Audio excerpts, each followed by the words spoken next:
जिंदाबाद जिंदाबाद। अब यहाँ पर देखो कोविड मूवमेंट का इतना बुरा हाल है, किसी को पता ही नहीं। इनकलाब जिंदाबाद जिंदाबाद जिंदाबाद, इनकलाब जिंदाबाद जिंदाबाद जिंदाबाद। एक नारा होता है जो बोलते हैं हर जोर जुल्म की टक्कर में, तो आंसर होता है संघर्ष हमारा नारा है। हर जोर जुल्म की टक्कर में संघर्ष हमारा नारा है। हर जोर जुल्म की टक्कर में संघर्ष हमारा नारा है। तो लोग ये नारा बोलते हैं तो अच्छा लगता है ना नारा बोलते हुए। Yes sir. और बेटे खड़े होते हैं, तुम्हारे अंदर इंसानियत जिंदा है अभी। जो हमारे शहीद थे, जिन लोगों ने इसी प्रकार के मूवमेंट किया, आगे बढ़ाया, उन्हीं को सम्मान देना चाहिए। ऐसे कोई इनसे घर से जाने लग जाएंगे, छुट्टी हो ही गई है और वो आजाद जाके दे देना। जिन लोगों को मिल गया वो रहने देंगे।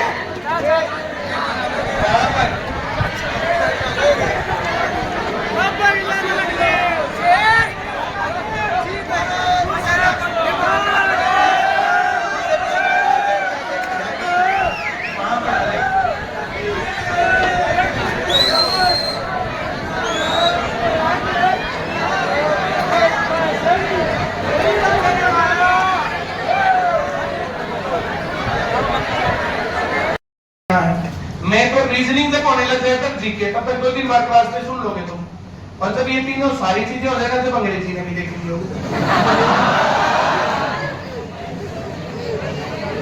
अभी यहाँ पर सारे के सारे टीचर हैं, सब टीचर्स जो तुम्हें जो है दिक्कत रखते ना कि मुझे ये दिक्कत है, तो उस टीचर को बताया करो मेरे को आज ये समझ नहीं। कई जगह मेरे को बताइए, मैं अगर ये चीज समझ बनाई तो मेरे को बताने का क्या फायदा आया ना। Yes sir. मैं तो कह रहा हूँ सुनना रहा है। Yes sir. भाई हड्डी के डॉक्टर को हड्डी की चीज दिखानी है, हड्डी से रिलेटेड कोई दिक्कत है तो हड्डी वाले को, कान से रिलेटेड दिक्कत है तो कान वाले को, आंख से रिलेटेड है तो आंख वाले को। मैं तो कह रहा हूँ सुन रहा है। अंग्रेजी की दिक्कत हो तो किसको बतानी है? हिंदी में हमको बता रही हो, हिस्ट्री में पॉलिटिक्स में धारी दिक्कत होती है ना, इसलिए मैडम को बताने की जरूरत है ना। क्या है कल परसों तो है, 2 बच्चे कह रहे थे बोला जी मैडम की क्लास में सो जाए हमारा। तो भैया कहता है नींद भी बहुत ज्यादा जरूरी होती है, बाकी जिनको पढ़ना जिनको नौकरी लगनी है तो लगी जाते हैं। इस मुहिम में, इस सेंटर की इस यात्रा में बहुत उन लोगों का जीवन सुधरा है जो कुछ नहीं कर पाते, इसलिए बहुत अच्छा एहसास होता है, बहुत अच्छा लगता है कि हम लोगों ने ये चूज किया प्रोफेशन। बहुत अच्छा लगता है कि इसी तरीके से हमारा जीवन चलेगा तो बहुत बढ़िया चीज रहेगी। आया ना? yes, जिस दिन जीवन पूरा होगा उस दिन बहुत रिलैक्स मूड होगा कि कितने लोगों को हमने जीवन में जीने का सही रास्ता दिया, उनको सही पढ़ना लिखना करियर बनाना सिखाया, उनको ईमानदारी के रास्ते पर चलना सिखाया, अपने जीवन से उनको एग्जाम्पल्स दे दे करके उनको आगे बढ़ाया। जो लोग बोलते हैं कि जितने आदर्शों की बातें तो किताबों की और पुरानी है, तो ये सारी बातें तुम्हारे सामने हैं और इन बातों को आगे बढ़ाते रहेंगे। जब तक तुम्हारा जितना ज्यादा साथ मिलेगा उतना ही ज्यादा इस काम को जल्दी कर देंगे। मैं जो कह रहा हूँ बहुत लोग ये बोलते थे शुरुआत में अगर हम साथ देंगे तो आपने तो हमें बेच दिया, तो बेच देते हैं। तुम्हारे इस साथ सहयोग को कहीं पर भी खड़ा होकर के कुछ भी करें, नेता ऐसे करके जो है वोट को ले जाते हैं, अपनी टिकट ले जाते हैं, टिकट लेकर के बढ़ के वहां पे ही नहीं दिखाने की शक्ल, ऐसे बहुत लोग होते हैं। तो इस प्रकार से मैं तुम्हारे इन जो भी तुम्हारी आशाएं हैं, जो तुम्हारा विश्वास है, इसको कभी नहीं टूटने दूंगा। तुम्हारे साथ बहुत ईमानदारी के साथ यही काम करते रहेंगे और इसी रास्ते पर आगे बढ़ते रहेंगे। तुम लोगों से थोड़े साथ की जब भी जरूरत होती है तो हम तुम्हें बता देते हैं, तुम लोग जितना ज्यादा साथ दोगे उतना जल्दी ये मूवमेंट उतने मंजिल पर पहुंचेगा। अब बड़े लेवल पर बात पहुंच गई है, अब सीएम पीएम तक का मामला पहुंच गया है। जो शब्द हमारे वे शब्द उनके। आया ना? Yes sir. चलिए किसी और कुछ पूछना बात करनी होगी?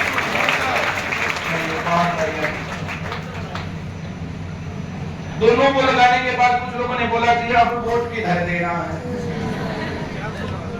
राहुल गांधी ने अपनी वायदा किया है, बीजेपी वाले ने तो करके दिखा लिया, उसी को कंटिन्यू करने की कह रहे हैं। और राहुल गांधी जहां जहां उनकी सरकार वहां करके दिखाए, अभी तो यही सोनीपत में कल परसों रैली थी, रैली के मंच पे ही लड़ने लग गए नेता सोनीपत में। अब ये बनेंगे तो राहुल गांधी जी के पास स्ट्रक्चर कहाँ है? राहुल गांधी जी ने बहुत बड़ी गलती 2024 के चुनाव में की है। उनको किसी के साथ गठबंधन नहीं करना चाहिए था। अकेले खड़े होते 10 सीट कम 10 सीट ज्यादा जो भी होते ना, लड़ना हारना जीतना जो कुछ भी होता वो सही होता।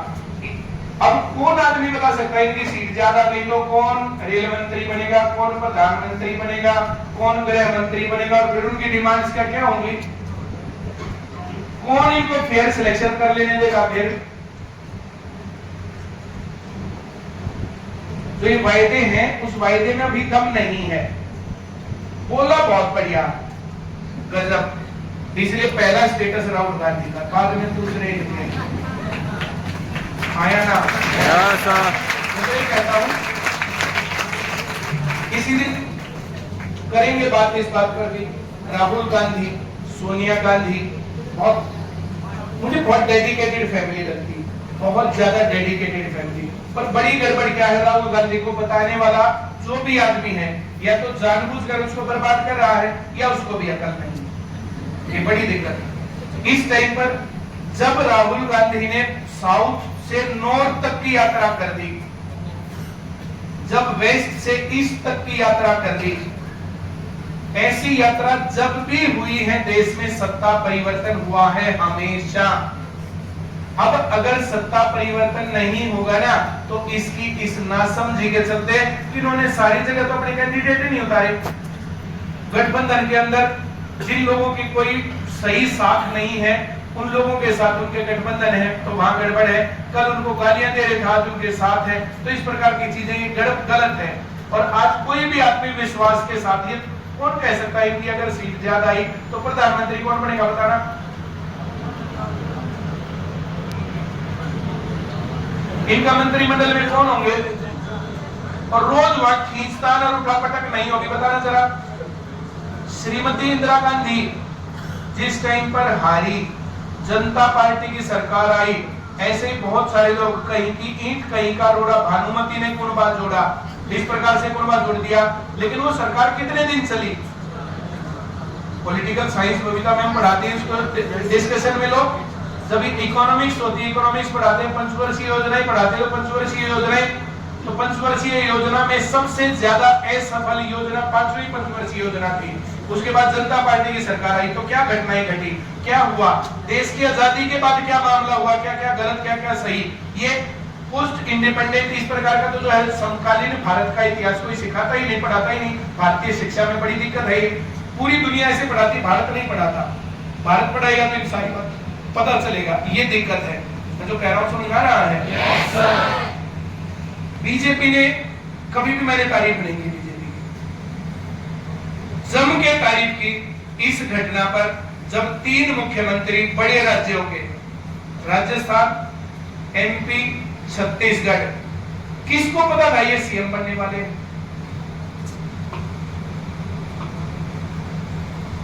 इनका नेक्सस नहीं है, वैसा स्ट्रक्चर नहीं है। अब ज्यादा कॉर्पोरेट कल्चर सरकार में आने की उम्मीद है। अब वो नहीं है कि जो वहां पर जो बैठे मठाधीश और ऊपर से आदेश आराधना करते हैं। अभी कांग्रेस में बड़ी दिक्कत है। हर राज्य में अलग से मठाधीश है और वहां भी 2-3 है, वे आपस में ज्यादा लड़े हैं। अब हरियाणा का हाल देख लो, राजस्थान का हाल देख लो। जैसे इनके हारने के पीछे तो इस प्रकार से प्रॉपर स्ट्रक्चर की जो है ना जो दिक्कत है, बीजेपी में है, इनमें नहीं है। उन्होंने करने ही नहीं दिया ऐसा। यहाँ पर सीएम साहब को हटा करके दूसरा सीएम साहब बना दिया। किसी ने चीन चपट चरगा कुछ भी नहीं की। उसी टाइम पर जब हमारा कार्यक्रम चल रहा था तभी सरकार परिवर्तन का कार्यक्रम चल रहा था। तो इस प्रकार से मुझे ज्यादा सही ये भी लगता है कि जो केंद्रीय नेतृत्व है वो पूरे उसको लीड कर सकता है। कोई कुछ बोल रहा है, कोई कुछ बोल रहा है, कोई कुछ बोल रहा है, फिर कैसे विकास होगा? ये मुझे ज्यादा सही लगता है। बाकी तुम लोग इस बात के ऊपर, ये क्लास नहीं चल रही है, डिस्कशन चल रहा है, किसी को कुछ बोलना हो तो बोल सकते हो। मैंने अपनी राय तुम्हें बताई है और ठीक उस टाइम पर बताइए जब 2-3 दिन बाद वोटिंग होनी है। क्यों? क्योंकि जिस तरफ हम वोट डालेंगे उनके एजेंडे क्या है और वो क्या करेंगे इनके ऊपर। और बहुत सारी बातें, बहुत सारे लोग जो इस बात को बोलेंगे, बोल सकते हैं कि बहुत सारी गड़बड़ हुई, बिल्कुल हुई गड़बड़, बहुत सारी गड़बड़ नहीं, सारी गड़बड़ है। उन सारी गड़बड़ों में एक आशा की किरण, अगर युवा पढ़ेगा तो युवा जागरूक होगा, देश के लिए आवाज उठाएगा, देश को आगे बढ़ाएगा, ऐसा मुझे लगता है। इसलिए मैंने ये स्टैंड लिया। एक ने बोला 4 साल,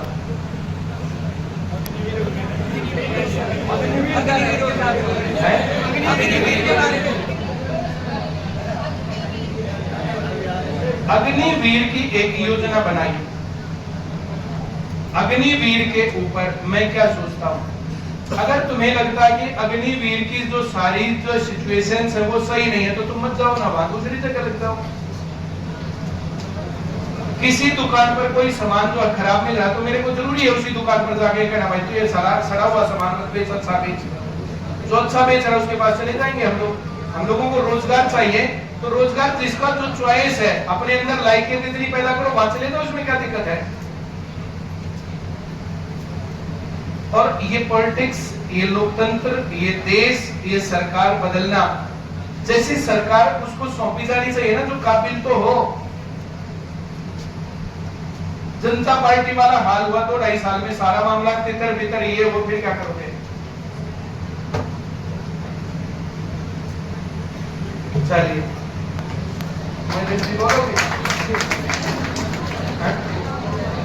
चलो, तो मैडम कह रही कि मैंने तो बोल ही दिया। चलो भाई, इस उपलब्धि पर अगर लड्डू बांट दे तो कैसा लगे।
ऐड कर दो, देख में रोकना होगा।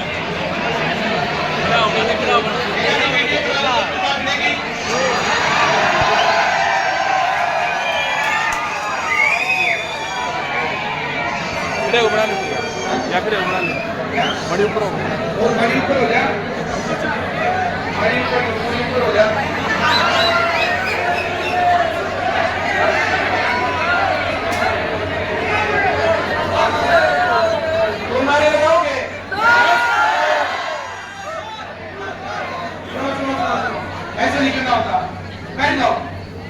वीडियो हम बना देंगे,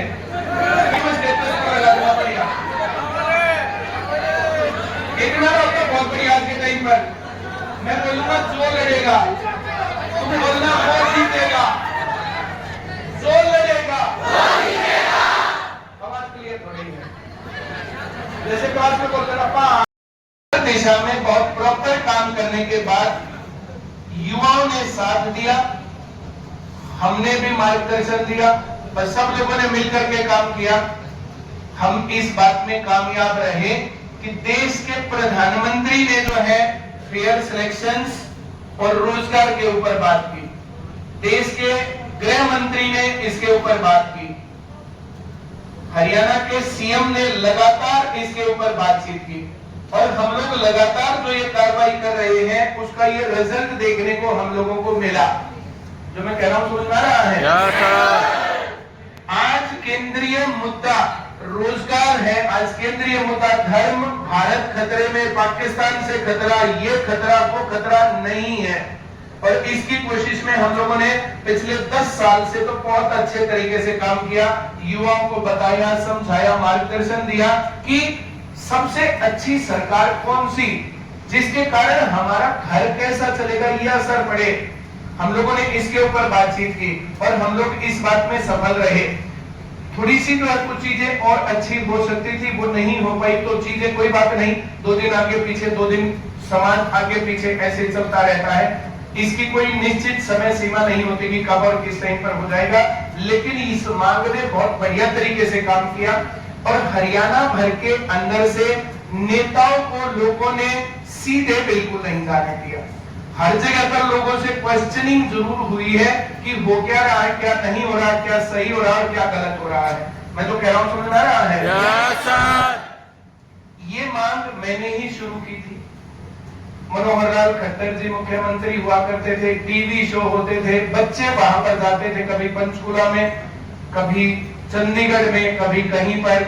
एक लड़का था सेवली गांव का, एक बार पंचकुला में प्रोग्राम था, ट्रेन में चल रहे थे, जैसे बच्चे जो है शरारत करते हैं वो भी कर रहा था।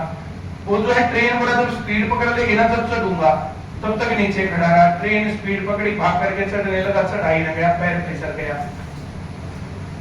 सर में चोट आई थी, 2-3 महीने तक काफी इलाज हुआ था। तब वो लड़का, उन्होंने बहुत बाद में बताया था कि ऐसे ऐसे एक लड़के को चोट भी लग गई थी, अब तो वो ठीक है लड़का। लेकिन जो है ना, जैसे उस टाइम पर इस प्रकार की जो है इन्हीं चीजों को बोलते हैं कि ये कुर्बानियां दी जाती हैं। ऐसे बहुत लोग, जैसे किसान आंदोलन था तो बहुत सारे लोगों के साथ मिसफॉर्चून के तहत जो कुछ गड़बड़ हो गई और उन्होंने अपनी जान भी गंवाई इस प्रकार से। तो ये आंदोलन जो है, जैसे ये मूवमेंट था, इसको पहले मूवमेंट बनाया, पहले क्लास के बच्चों को समझाया कि ऐसा होना चाहिए, फिर बाहर के लोगों को समझाया, फिर टीवी चैनल पर बोला, फिर उसके बाद ये बात प्रोटेस्ट भी हुए और बहुत सारी बातें हुई, गिरफ्तारियां तक भी हुई। हाँ या ना? Yes sir. उसके बावजूद भी इस पर ध्यान पूरा नहीं था। तो हम लोगों से जो है, मेरे पास कई लोग आते थे, ऐसे ही मिलते थे, बात करते थे, हमें सपोर्ट करो भाई, हम तुम्हें सपोर्ट अपने आप ही कर देंगे, आप लोगों का अगर ये मुद्दा है तो हम सपोर्ट करेंगे, मुद्दा नहीं है तो हम नहीं करेंगे, इस प्रकार से। तो फिर उन्होंने जो है, जैसे बीजेपी वालों ने सीएम साहब से मिलवाया, थोड़ी सी तो नाराजगी चल ही रही थी, जहां मैं जाता था वहां पर आते नहीं थे। फिर हम मिले, वहां पर बातचीत हुई और पिछले 10 साल का ब्यौरा मैंने जो है 5-4 मिनट के अंदर सीएम साहब को दिया, सैनी साहब को। और फिर उस दिन के बाद सैनी साहब ने अपनी हर स्पीच में बिना पर्ची, बिना खर्ची, फेयर सिलेक्शंस, योग्य लोगों को मौका, उस बात को प्रॉपर तरीके से उठाया और हर जगह पर बोला। और ये बात फिर गृह मंत्री जी तक भी गई और प्रधानमंत्री तक भी गई और राहुल गांधी जी तक भी गई, उनकी भी आज वीडियो बनी ही हुई है। आया ना? Yes sir. Very good. अब इस टाइम पर ये एक सेलिब्रेशन का टाइम बनता, जोरदार ताली बजाओ।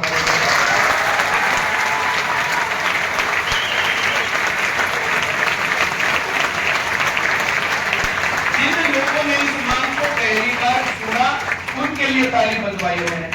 जिन लोगों ने इस मांग को मजबूत बनाने के लिए कई बार, कभी पानीपत, कभी चंडीगढ़, कभी अंबाला, कभी सिरसा, सोनीपत में भी कार्यक्रम हुआ था, ऐसे अलग अलग कार्यक्रम हुए। तो ये जो प्रोग्राम्स इस प्रकार से हुए, अलग अलग टीवी चैनलों के साथ, अलग अलग नेताओं के साथ, और वहां पर स्पीच में बोला गया, बातचीत की गई, युवाओं ने जो है उस बात को प्रमुखता से उठाया। फिर जो ये आंदोलन जो है सही गति में आ भी गया था। फेयर सिलेक्शन वाला मामला सरकार ने किया भी, कुछ चूक हुई, पेपर लीक हुए, उनके खिलाफ भी बात हुई। पेपर लीक के खिलाफ बड़े बड़े प्रोटेस्ट भी हुए। हरियाणा पुलिस का पेपर एक बार लीक हुआ, कैंसिल करवाया, फिर लीक हुआ, फिर कैंसिल, तीसरी बार जब पेपर हुआ अब उनकी ज्वाइनिंग है, लेकिन ये फेयर सिलेक्शन है। इसी तरीके से ग्राम स्टीव का पेपर हुआ था, वो लीक हो गया था, वो प्रोटेस्ट किया, कैंसिल हुआ, कैंसिल होने के बाद वो भर्ती अब तक भी लटकी हुई है। इस प्रकार से भर्तियां देरी तो हुई और कुछ गड़बड़ हुई, लेकिन कुछ चीजें तो जो है, पहली जो मुख्य मांग थी कि फेयर सिलेक्शन, फेयर सिलेक्शन का फायदा क्या है, अब अंकुश जैसे लोग सरकारी नौकरी में हैं। जो लड़का सुनील था, हम लोग बता रहे थे फतेहाबाद का, वो लड़का नौकरी में है। अब कितने गरीब बच्चे उसके कारण नौकरी में हैं। एक लड़की यहाँ की नाहरी गांव की थी, अब उसके हाल बताऊं मैं तुम्हें। पिताजी बहुत ज्यादा दारू पीते थे, दारू पी करके उसकी माँ को तो बहुत ज्यादा बुरे तरीके से पीटते थे, हाथ सर पर लग गया, कुछ लग गया, कुछ भी उठा करके ऐसे फेंक के मारते थे, उसके बाल उठे हुए थे सर से। बोले मैंने अपनी जिंदगी में सुख कुछ नहीं देखा, नरक क्या होता वो मैंने देख रखा, कब पीटने लग जाएगा पता ही नहीं था। तो 3 लड़कियां थी, उन लड़कियों को खूब पीटता था उसका पापा, इतनी दारू पीता था, घर बेच दिया, धरती बेच दी, सब कुछ बेच दिया, कुछ भी नहीं था। उसके पापा वगैरह 2 भाई थे, बड़ा भाई कहीं नौकरी वगैरह में था, पंचकुला या चंडीगढ़ वे लोग रहते हैं। तो उसके भाई के नाम का जो घर था, उस घर में उसकी दादी रहती थी। दादी की केयर करने के लिए वो माँ बेटियां उसके पास रहती थी। उसका पिताजी एक्सपायर हो गया था, कोई कमाई का साधन घर में नहीं था। ये जो कमीज तुरपाई का काम करते, मेरे ख्याल से 5 रुपए की कमीज तुरपाई का कह रहे थे, कमीज तुरपाई का काम या कुछ इस प्रकार के काम करके कभी जो महीने में 2000 कमा लिए, कभी 1000, कभी 3000, विधवा पेंशन 2000 रुपए मिलती थी और उसकी दादी को बुढ़ापे की पेंशन 2000 रुपए मिलती थी। तो इस प्रकार से उनका 5-6 हजार रुपए का इनकम की कहानी बनती थी और एक कमरा सब कुछ उसके पास, वो भी उसके ताऊ का। उसकी ताई के उसकी माँ की बनती नहीं थी। पिताजी एक्सपायर हुआ तो बुआओं ने, ताई ने, सब लोगों ने कहा कि इन लड़कियों की शादी कर दे। उसने कहा शादी करके मैंने अपनी जिंदगी बर्बाद कर रखी है, तो अपनी बच्चियों की भी जिंदगी कैसे बर्बाद करूंगी, इनको मैं पढ़ाऊंगी। तू कैसे पढ़ाएगी, तेरे पास पैसा ना, घर नहीं, धरती नहीं, सर पर छत नहीं, कुछ भी नहीं। बोली जैसे भी होगा मैं पढ़ाऊंगी। इससे बुआ, ताई, ताऊ, मामा सब एंटी, सब ने बातचीत बंद, सबका मामला खत्म। और बताइए तो उसको जो ना गालियां दे दे करके कहती थी कि जिस दिन ये बुढ़िया मर गई ना, उस दिन तुझे घर से बाहर कर दूंगी, इससे भी, और तू यहाँ पर जो है ना कट्टा बिछा करके भीख मांगेगी। ये शब्द बोले थे उसकी माँ ने क्लास में। अगर कोई स्टूडेंट उस टाइम पर था तो यहाँ नहीं थी वो लड़की। लॉकडाउन लग गया था, लॉकडाउन के अंदर यूट्यूब पर बहुत सारी क्लासेस चलती थी। उनके पड़ोस की लड़की जो है यूट्यूब पर जो है बबीता मैम की क्लास देख रही थी, उसने भी देखी, बड़ा अच्छा लगा। उसके बाद उसके ऊपर ऐप की बात हुई कि ऐप के ऊपर प्रॉपर पढ़ाई। ऐप उसने जैसे भी करके मेरे ख्याल से 2,5-3 हजार रुपए का कोई पुराना मोबाइल खरीदा, 2,5-3 हजार रुपए का ऐप लिया। ऐप लेकर के वो तीनों भाई बहन वहां बैठ करके, उनके पास कोई काम था ही नहीं, घर से बाहर जाना ही नहीं होता था, घर से बाहर ना कोई पैसा था जेब में, ना कुछ भी था, तो करे क्या। उन्होंने लेकिन अपने जीवन को गड़बड़ पे नहीं जाने दिया, पढ़ने के रास्ते पर लगाया। घर पर बैठ करके तीनों भाई बहन आराम से पढ़ते चले गए। तो जिसके सर पर छत नहीं है, अब है नहीं है, टूटी फूटी है, वो कुछ तो है, वहां तो था ही नहीं कुछ भी मामला। जिस दिन वो बुढ़िया मर गई, उसको घर से बाहर कर देंगे। तो उनके सामने चैलेंज था कि बुढ़िया मरने से पहले हमें कुछ करना है। उस लड़की ने 1.5-2 साल 2.5 साल जितने भी दिन पढ़ा, बहुत अच्छे तरीके से पढ़ा और पढ़ के वो बच्ची सिलेक्ट हो गई।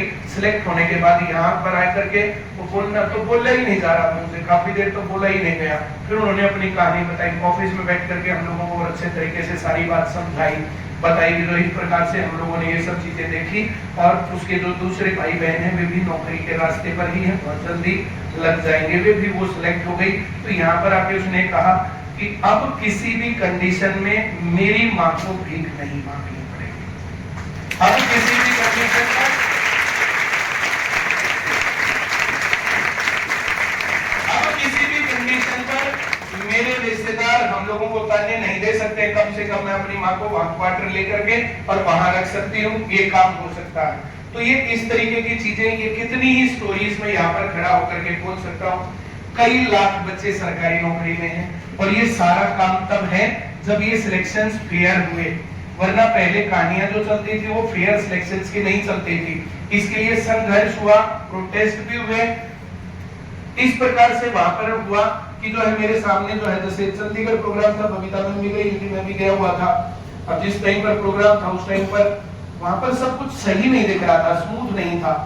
कोई इधर भागा फेरा, कोई इधर भागा फेरा, कोई कुछ हो रहा। तो मैंने उनसे पूछा, अरे हो क्या रहा है?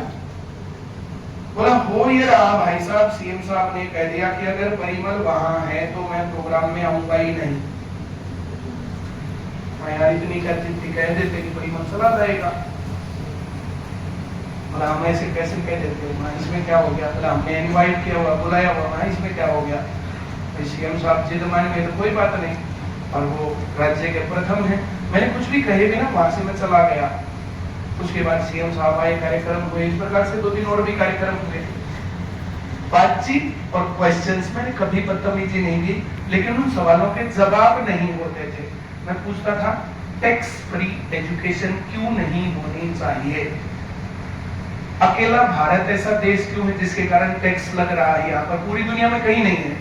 बहुत सारे देश तो ऐसे, दुनिया के 100 से ज्यादा देश ऐसे हैं जहाँ पर शिक्षा, स्वास्थ्य फ्री है, रोजगार की भी अच्छी फैसिलिटीज वहां पर योग्यता अनुसार मिल जाती हैं। रोजगार पाने के लिए तो भारत से ही लोग वहां पर जा रहे हैं। अब यहाँ के लोगों को वहाँ खराब रोजगार मिलता वो अलग बात है, लेकिन रोजगार तो मिल ही जाता है सब लोगों को। भारत की तरह बेरोजगारी का मामला नहीं है। तो इन बातों के ऊपर डिस्कशन हुआ। जब भारत पूर्ण रूप से विकसित नहीं है तो फिर रोजगार क्यों नहीं है यहाँ पर? तो इन बातों के ऊपर जब सवाल होते थे तो फिर जवाब नहीं होते, तो उस कारण से आमने सामने होने से बचते थे। आमने सामने तो स्टेज पर होने से बचते थे, लेकिन बातें सुनते थे, ये बोलते थे कि बातें तुम्हारी सही है, हमारे पास जवाब नहीं है, इसी कारण से बातचीत चलती भी रहती थी। मैं जो कह रहा हूँ समझ में आ रहा है? Very good. हम फाइनली इस बात को कम से कम केंद्रीय नेतृत्व तक पहुंचाने में सफल रहे, और इस बात को, इस मुहिम को यहीं छोड़ देंगे तो दब जाएगी, इसको आगे कंटिन्यू रखेंगे तो ये बात आगे बढ़ेगी। मैं जो कह रहा हूँ समझ में आ रहा है? मैं एक बहुत बड़ी जीत के रूप में इस बात को देखता हूँ, उन सभी स्टूडेंट्स का, सभी ब्रांच ओनर्स का, दूसरे कोचिंग सेंटर के ओनर का, जो हमारे पास नहीं पढ़ते थे वे स्टूडेंट्स भी यूथ आए, बहुत सारे प्रोटेस्ट और प्रोग्राम्स हुए। हिसार में बड़ा प्रोग्राम रोहतक में हुआ था, सोनीपत में भी हुआ, ऐसे बहुत सारे प्रोटेस्ट हुए जिनकी रिपोर्ट ऊपर तक गई। कभी भी हमने उसके अंदर हिंसा को नहीं घुसने दिया। हमेशा बच्चों को कहा वहां तुम्हें ध्यान रखना है, अपने आसपास के 4-5 जनों पर ध्यान रखना है। कहीं पर भी कुछ भी गड़बड़ हो रही ना तो वहीं पर जो तुम्हें पता चल जाएगा उनको पहले ही पकड़ के वहां से बाहर कर देना। इस प्रकार के प्रोग्राम्स को गड़बड़ करवा देते हैं, तो ये हिंसा नहीं होनी चाहिए। और इस प्रकार से हम लोगों ने बहुत सारे सफल आयोजन किए और उनका असर पड़ा और वहां तक बात पहुंची। अगर युवा इस तरीके से जागरूक होगा तो उसकी आवाज बनेगी, बुलंद होगी और मानी जाएगी। यहां तक फेयर सिलेक्शन की बातें, और हरियाणा ने तो ये कर दिखाया, श्री मनोहर लाल खट्टर जी ने तो ये कर दिखाया। अब ये बात बाकी जगहों पर यूज करनी है। अब धीरे धीरे कौन किस तरफ चलता, क्या होता क्या नहीं होता है। मैं जो कह रहा हूँ समझ में आ रहा है? Yes sir. Very good. तो ये कहानी सभी पार्टियों का ये केंद्रीय एजेंडा होता, सभी पार्टियां इसके ऊपर काम करती। हम लोगों को, तुम लोगों में से ऐसे कितने लोग जो ये सोचते हैं कि बेरोजगारी भत्ता 5,000 मिलना चाहिए, रोजगार नहीं, बुढ़ापा पेंशन मिलना चाहिए, नौकरी की पेंशन नहीं। कितने लोग ये सोचते हैं कि 5 किलो अनाज मिलना चाहिए, हमारे पास रोजगार नहीं होना चाहिए।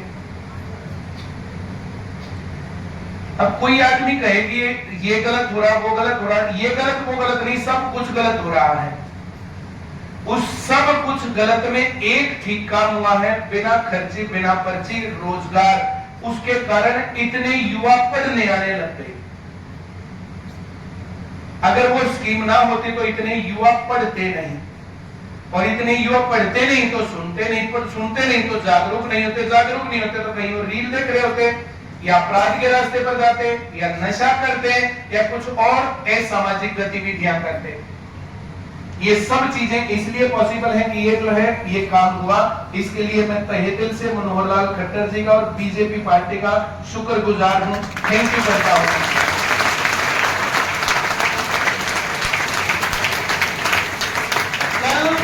परसों 2-3 दिन क्लास के अंदर बोला गया, मैंने स्टेटस लगाया, खुले आम अपनी जो मांग थी उसको मैंने योजनाबद्ध किया। इसके चलते राहुल गांधी जी को इस प्रकार की वीडियो बनानी पड़ी, वरना ये डिमांड तो बहुत पहले से थी। हम लोगों ने कांग्रेस के साथ तो कोई बात करें तो भाई कांग्रेस के साथ बबीता मैडम भी थी, मैं भी था, बहुत बच्चे भी थे। करनाल में कितने स्टूडेंट गए थे, कितनी गर्मी में। उसके बाद हिसार में प्रोटेस्ट हुआ था, मैं नहीं गया था, लेकिन वहां पर स्टूडेंट्स तो गए थे। उन लोगों ने उसके बाद क्या रिस्पांस दिया, भाई तुम लोग अपनी एजेंडे में ये क्यों नहीं डालते? ये तो इस प्रेशर के चलते बोला गया है। और अभी उनके पास उत्तराखंड सरकार है, कर्नाटक सरकार है, और बहुत सारी जगहों से तो चले गए हैं। वहां पर राहुल गांधी जी जहां पर उनकी सरकार है वहां पर करके दिखाएं, अपने आप में एग्जाम्पल सेट होगा। जैसे इन्होंने तो कर दिखाया हरियाणा में, राजस्थान के अंदर जितने भी पेपर लीक करवाने वाले गैंग और माफिया थे, बहुत लोगों को पकड़ लिया है। ये पूरे भारत में अब जो है सेंट्रल जो है नेताओं तक इस बात का पता है, और इस बात के ऊपर अगर ये काम करते हैं तो अगर है तो बढ़िया, और नहीं करते हैं तो फिर से दोबारा से इस प्रकार की मांग को बुलंद करना चाहिए। जो मैंने स्टेटस लगाए, अब पूरे भारत के बच्चे पढ़ते हैं, सर एमपी में ये गड़बड़ है, उत्तर प्रदेश में ये गड़बड़ है, वहां पर ये गड़बड़ है। उत्तर प्रदेश में भी तो जो पेपर लीक हुआ था, कैंसिल हुआ था दिल्ली पुलिस का कुछ दिन पहले ही, यूपी पुलिस का, यूपी पुलिस का। तो इस तरीके से जो है ये जो है मांग और युवाओं के अंदर ये जागरूकता 10 साल जो हमने काम किया ये दिखता है और अधिकारियों, नेताओं और अफसरों तक में ये दिख रहा है।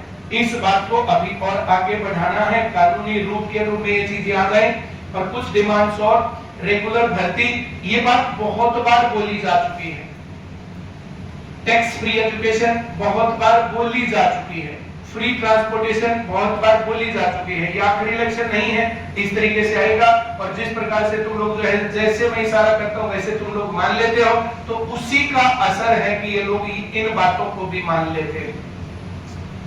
मैं जो कह रहा हूं समझ में आ रहा है? Yes sir. तो तुम सभी लोगों का ये साथ देने के लिए धन्यवाद। ये जो हमारी मांग थी बिना खर्चे बिना पर्ची फेयर सिलेक्शन, इसको सेंट्रल एजेंडा बनाना, इलेक्शन के अंदर इन बातों को मुख्य रूप से उठवाने के लिए और हर गांव में, हर शहर में, हर जगह पर हर प्रकार के नेता को पकड़ करके पूछ लेते हैं सवाल।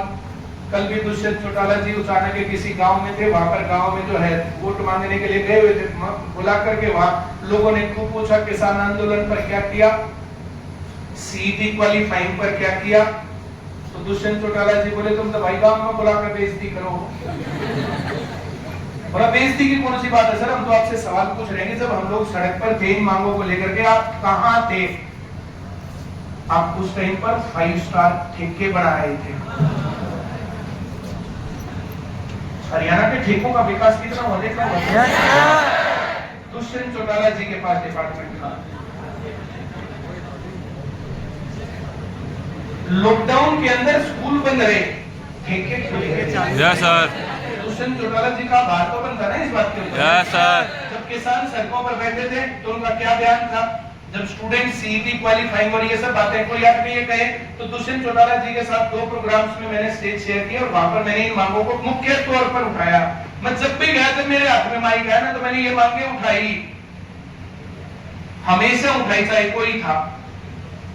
मैंने गालियां बिल्कुल नहीं दी और मेरे से दुखी होकर भी नहीं जाते थे। मैं अपने भाषाओं का, शब्दों का चयन ऐसे करता था, हाथ जोड़ करके नमस्कार, ठीक है सर, ये करेंगे जरूर, ये वो, आगे मिलेंगे, इस प्रकार से। पर मिलता कोई नहीं था। पर स्टेज पर जो आदमी मिल गया तो मैंने मौकों को चूका नहीं कहीं पर भी। 2 प्रोग्राम्स में स्टेज शेयर मैंने किया और उनके सामने ये बात की, कहां है उन्होंने उस मांग को क्यों नहीं उठाया? मैं जो कह रहा हूं समझ रहा? Yes sir. तो कहना और करना और नियत और उसके अंदर थोड़ा सा फर्क है। क्लियर? Yes sir. इतनी बात मुझे करनी थी। किसी को और बात पूछनी हो, कहनी हो, सुननी हो और कुछ करना हो? 1-2 का बयान था उसके ऊपर, जब मैंने कहा कि मेरा समर्थन बीजेपी सरकार को, बिना खर्चे बिना पर्ची की योजना वाली सरकार को, तो उसने कहा क्या लालच दे दिया? तुम लोग जो यहाँ आते हो, अब गर्मी में बैठ करके पढ़ते हो और रोज हाथ पेन कॉपी घिसा गिरते हो, पढ़ने वाले बच्चे नौकरी लगते हैं, इससे बड़ा लालच मेरा और क्या हो सकता है?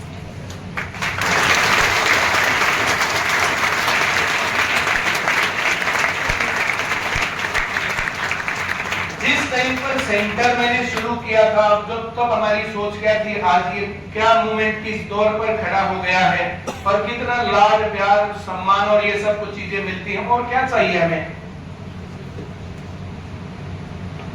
जूही चावला का वो डायलॉग, मतलब तुमने कभी देखा किसी टीचर को चीफ गेस्ट बनकर जाते हुए? तुमने कभी देखा किसी टीचर को स्पीच देते हुए? तुमने कहीं देखा किसी टीचर को BMW मर्सिडीज या ऑडी में चलते हुए?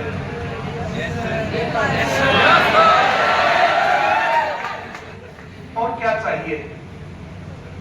इस बीच में मैंने कोई भी काम ऐसा नहीं किया। तुम लोगों से फीस लिया, तुम्हारे बीच में बैठ करके बात कर रहा हूं, तुम लोगों के साथ डिस्कस किया है। आज तक पर जब बच्चे गए थे ओल्ड जनरल बैच में, मैंने पहले समझाया, पहले जब माइक आए तो ये बोल देना, दूसरे के पास आए तो बोल देना, तीसरे के पास आए तो। आज अभी मामला कच्चा है, तुम लोग अभी अपने घरों में, तुम्हारी चलती थोड़ी है। अब तुम 2-4 साल में नौकरी लग जाओगे, 5-4 साल में तुम अपने घर के मौजूद आदमी होगे, तब तुम्हारी चलेगी। जितनी बातें हमने ये बोली है ना तुम्हें, ये तुम्हारे दिमाग का, तुम्हारी पर्सनैलिटी का हिस्सा है। मान लिया क्लास में 5-4% बच्चे ऐसे होंगे भाई यार जो सुनते नहीं, 2-4% बच्चे ऐसे होंगे जो उल्टे बोलते होंगे, गालियां देते होंगे, बैठे बैठे खबरों की मरम्मत करते होंगे। 70-80% लोग बहुत अच्छे तरीके से बातें सुनते हैं। ना सुनते तो ये पॉसिबल थोड़ी होता। कितने लोग बोलते हैं कि जो आप बातें बोलते हो वो हमें मोटिवेट करती है, वो हमें रास्ता दिखाती है, आप सिर्फ पढ़ाते नहीं जीवन जीना भी सिखाते हो, और क्या चाहिए। और हरियाणा का ऐसा कौन सा गांव है जहाँ के बच्चे आईसीएस में नहीं है? आईसीएस में हरियाणा का ऐसा कौन सा गांव है जहाँ से आईसीएस से पढ़ के सिलेक्शन नहीं ले गए? ऐसे कौन सा डिपार्टमेंट, कौन सा ऑफिस है जहाँ पर आईसीएस के स्टूडेंट नहीं है? अभी नए हैं, 2-4 साल में कोई मौजूद आदमी होंगे वहां पर, और जितने लोग इन बातों को सुन रहे हैं, बातों को देख रहे हैं, उनके मन में ये जज्बा होगा कि भारत देश सुधरना चाहिए, ये सिस्टम सुधरना चाहिए, ये देश आगे बढ़ना चाहिए। कहीं से भी आते हैं ना तो हर जगह बताते हैं हमारे वहां पर जो है 2-4 है, वहां 8-10 है, वहां इतने हैं, पुलिस में तो आधे बच्चे से ज्यादा तो आईसीएस के बच्चे होते हैं। तो इस तरीके से हर जगह पर इस प्रकार की बातें सुने हुए लोग हर जगह पर पहुंच गए हैं। उनमें से हो सकता है 2-4% करप्ट हो जाएंगे, बाकी लोग तो सिस्टम को देख करके भी नहीं बिगड़ेंगे। कितने लोग हैं जो गरीब आदमी वहां पर जाकर के, जिन लोगों ने इन सारे दुखों को देखा है, वो किसी आदमी को कैसे दुख दे देंगे? तो इस तरीके से भारत सुधरने के रास्ते पर है। और कुछ लोग जो ये बोलते थे ना इलेक्शन लड़ेंगे, ये करेंगे, वो करेंगे, तो भाई इलेक्शन लड़ने पर जितनी इज्जत मिलती है उसकी 50 गुना ज्यादा इज्जत मिल रही है, उसका 100 गुना ज्यादा प्यार मिल रहा है। इज्जत और सम्मान, प्यार ये तो सामने दिखता है, जो अपने घरों में बैठे बैठे हमें दुआएं दे रहे वो लाखों गुना है उस बात के।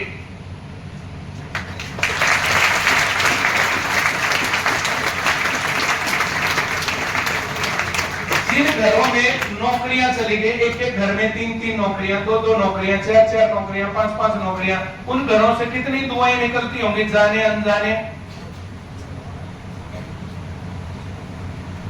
मैं जो कह रहा हूं समझ में आ रहा है? Yes sir. वो जो लड़की थी, अंबाला की लड़की थी श्वेता, बबीता मैम को कह रही थी, बबीता मैडम आपकी प्रॉपर्टी उन्होंने छीन ली होगी, वो प्रॉपर्टी जो किसी को दिखती ही नहीं उसको कैसे छीन सकते हैं? आपके घर तो हर गांव में, हर शहर में, हर जगह पर हैं। आप एक बार बोल के तो देखो, मैं उधर से गुजर रही हूँ, फिर देखो।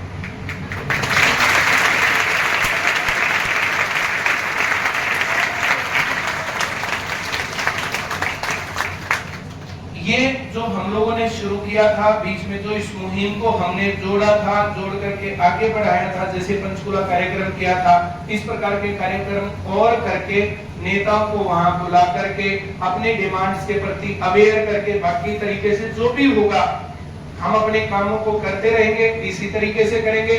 और हम लोगों का कोई विचार नहीं हम लोग पॉलिटिक्स में जाएं, हम लोगों का कोई भी विचार नहीं है हम किसी भी इस प्रकार की जिम्मेदारियों में बढ़ें। हम लोगों का विचार है हम इसी तरीके से पढ़ाएं, मोटिवेट करें, गाइड करें, बच्चों को एक रास्ता दिखाएं।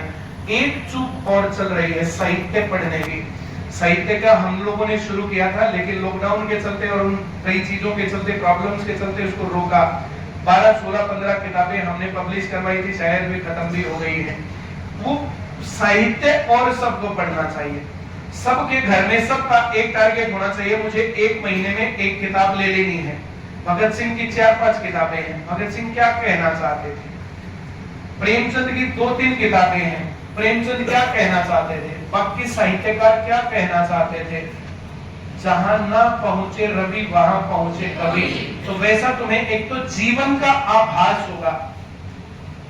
दूसरे नंबर पर तुम लोगों को जो है ना शब्द भंडार कम नहीं पड़ेंगे, कभी भी अपने विचार बोलने हैं, अपने शब्द बोलने हैं, अपने मन की बात किसी को बतानी है तो शब्दों की कमी नहीं पड़ेगी। अब मैं जितनी देर से बोल रहा हूँ मैं तुम्हें जो समझाना चाह रहा हूँ वो समझा पा रहा हूँ ना? Yes sir. ये साहित्य पर रखा मैंने। बबीता मैडम मेरे से और ज्यादा बढ़िया समझा देती है ना? Yes sir. इन्होंने साहित्य मेरे से और ज्यादा पढ़ रखा। हम लोग किसान के बेटे थे, गांव में रहते थे, हमारे घरों में किताबें उस प्रकार की होती नहीं थी, स्कूल से आकर के खेतों में भागना होता था। इन लोगों को स्कूल से आने के बाद लाइब्रेरी में भागना होता था, ये डिफरेंस था। इनकी कैंपस की लाइफ थी। अब हम लोग जो है गांव में घूमने वाले जो है, मैं जो कह रहा हूँ उसको समझ में आ रहा है? बस में टेम्पो में लटक के आने वाले लोग हम थे, बसों की छत पर बैठ करके दादा की तरह वही है वो ऐसे आने। जो मेरे पुराने साथी हैं कई बार बोलते बोला तो मास्टर प्लान का कितना था आया ना? Yes sir. तुम्हें था भी नहीं मास्टर प्लान का, मास्टर तुम्हारा कान बना लिया। ऐसे नहीं बात हो रही है, सत्य घटनाओं पर आधारित था। मैं अपनी नौकरी लगने गया, वहां पर मैं जो है कुछ साथी थे, उन्होंने कहा भाई तू पढ़ा ले, बढ़िया पैसे बनते हैं और तेरा नॉलेज डीप हो जाएगा। तू अगर पढ़ेगा तो तेरे डाउट दूर होंगे, तू पढ़ाएगा तो सबके डाउट तेरे भी तो दूर होंगे।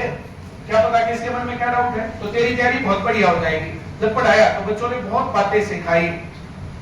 टीचर कम सिखाता, बच्चे ज्यादा सिखाते हैं। टीचर बच्चा बताता है, सर आपने ये सवाल लिखा ना तो ऐसे नहीं आया, ये किया तो ऐसे नहीं आया, ऐसा हुआ तो ऐसे नहीं आया। ऐसे बच्चे ही तो बताते हैं, कल सर आपने ये पढ़ाया तो दिक्कत है। तो रोज मार करके बोलता हूँ, देखो मैंने स्टेटस देखा, मैंने अपने जो चैटिंग में देखा, किसी ने ये पूछा, किसी ने ये पूछा। बहुत बार मेरा फोन हैंग रहता है, उसके ऊपर रिप्लाई नहीं जाता, मैं उसको खोल के देख लेता हूँ, वो खुलता रिप्लाई नहीं हो पाता है। तो उसको खोल के देख लिया, तो जो भी तुम्हारी प्रॉब्लम्स होती है वो देख लिया, उसका जवाब अगले दिन क्लास में दे देता हूँ मैं। अगले दिन नहीं तो एक आधे और आगे पीछे दे देता हूँ मैं। जो रेलेवेंट होते हैं वो समस्याएं वहां पर बताता हूँ, रेलेवेंट नहीं है तो जिस टाइम पर प्रॉपर टाइम आता है मैं तब उन बातों को बताता हूँ। तो बच्चों ने पूछा पेपर कैसे दे, पास कैसे हो, सिलेक्शन कैसे हो, ये कैसे सीखे, वो कैसे सीखे, नोट्स कैसे बनाए। तो बच्चों ने पूछा, मैंने बताया, बताने के बाद उनका एक्सपीरियंस पूछा। अब मैंने तुम्हें ट्रिग्नोमेट्री पढ़ाई, तुम्हारा एक्सपीरियंस पूछा। अब अलजेब्रा पढ़ाया, एक्सपीरियंस पूछा। वो एक्सपीरियंस अगर तुम लोग प्रॉपर ना देते मुझे कैसे पता चलता।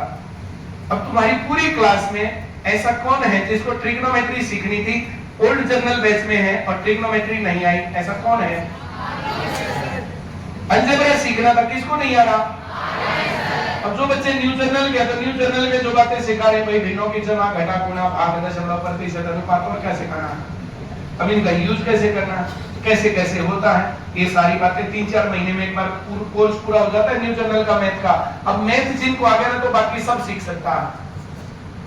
मैथ आया तो रीजनिंग तो उसका बच्चा आगे गिरा ले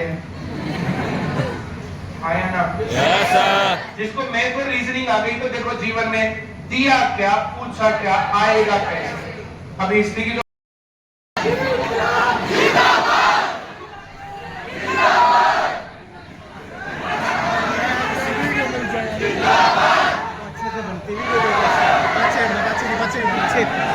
वाली जो मैं पतला हुआ अगर युवा शक्ति कंट्रोल में होती है तो फिर तो वो जो है समाज को बदलने की दिशा में काम करती है, और अगर अनकंट्रोल हो गई ना तो फिर तहस नहस सब। ऐसे कंट्रोल से बाहर मत हुआ करो। अभी अशोक सर हमारे बीच में थे, अशोक सर बोल रहे थे, तुम लोगों ने देखा ही होगा, जिनकी दाढ़ी और बाल बिल्कुल काले हैं,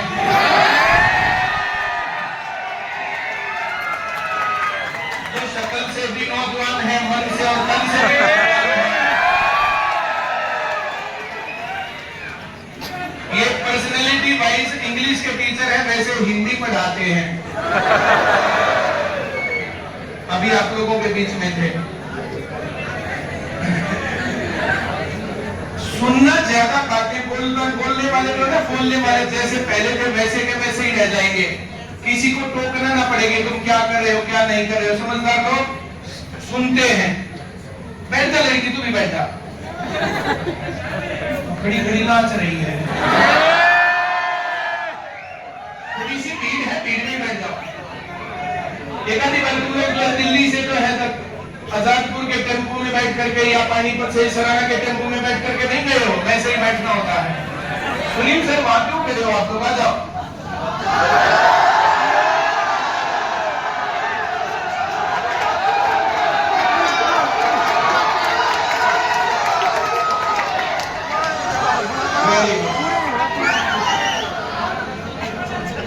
अगर शुरुआत अच्छी ना होना तो फिर बढ़िया नहीं होता है। तुम लोग कंट्रोल से बाहर हो, ये बात मैंने अभी समझाई थी तुम्हें।